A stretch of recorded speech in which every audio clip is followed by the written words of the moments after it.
Hey folks, I wanted to give you guys a couple of my first impressions on this game, The Pedestrian, which I found on the Xbox Game Pass for PC. I don't know what other platforms it's on, but this is where I found it.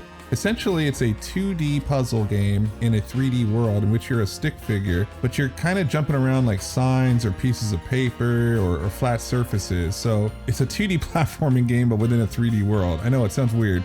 You jump from like one sign to the next, going through certain doorways, and as you're doing this, the game camera like pans around a 3D world and pops onto other walls, etc. It's pretty damn quaint. And it's not like a low detailed game. The graphics are actually quite nice. I mean, things in the environment like cans, things on the street, light switches, books, valves and pipes, and the different places it takes you are really nicely handcrafted. Even the signs that you're walking around on look like they've been there, like they're real world. They've been scratched up and dragged around and etc. The footage that I'm showing you guys is very early game, so hopefully there won't be any spoilers here. So on some of the puzzles, what you got to do is drag the signs around such so that you can position them right. Then you have to connect like a door from one sign to the door on the other. Then when you go through it, it teleports you to the sign. That's the whole point of the puzzle mechanic on it. I was getting a little frustrated though, because as I said, it doesn't really hold your hand. I mean, they tell you what to do, but I don't know, maybe I wasn't smart enough to figure it out. So when I realized that some of the signs were too close, let's say, and that the lines were dotted and things weren't working for me, I didn't know what I was doing wrong. I ended up just moving the signs around, lines turned solid, and then I knew that the puzzle was going to progress.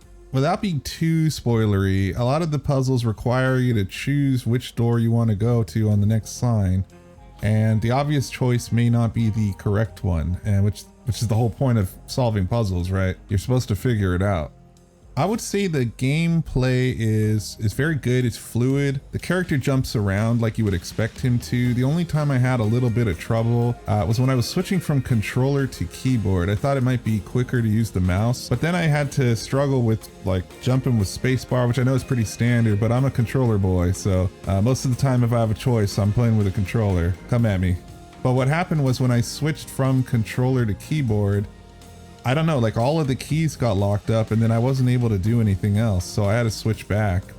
Other than that, there wasn't really anything else game breaking about it. The experience was mostly smooth and pleasant. Music is very nice too. I will admit though, I wasn't like paying too much attention to it. Most of my mind was spent on actually solving the puzzles. What's cool is that it's not like you're not just jumping from platform to platform. I mean, you are, but there's more aspects to it, like lower this platform with this lift gear, you know, jump on this trampoline, move this block here, etc. So there are some other elements to the problem solving other than which door do you want to connect where.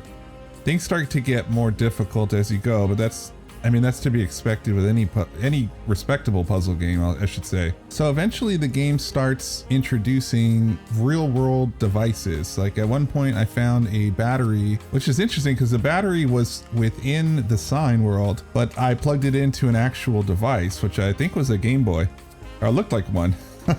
Once you put the battery in, it ended up opening a door within the sign world, and that let me jump to another sign, etc. It's a really neat, complex connection between the 2D sign world and the 3D reality.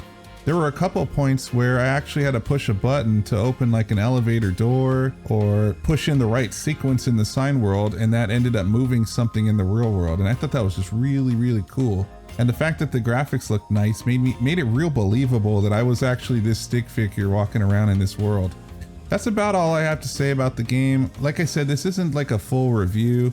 The game is on Xbox Game Pass, so if you've already got a membership with it, there's really no reason not to give it a try unless you just aren't into puzzle games. I would love to hear what you all think about the game, so go ahead and give me your opinion down below. I want to see if you agree with me about the game, if you thought it was cute, if you thought it just sucked, if it was too complicated, anything. If you liked what I had to say, go ahead and hit that like button down below for me. It really helps me out. Thank you guys for watching and have an amazing day.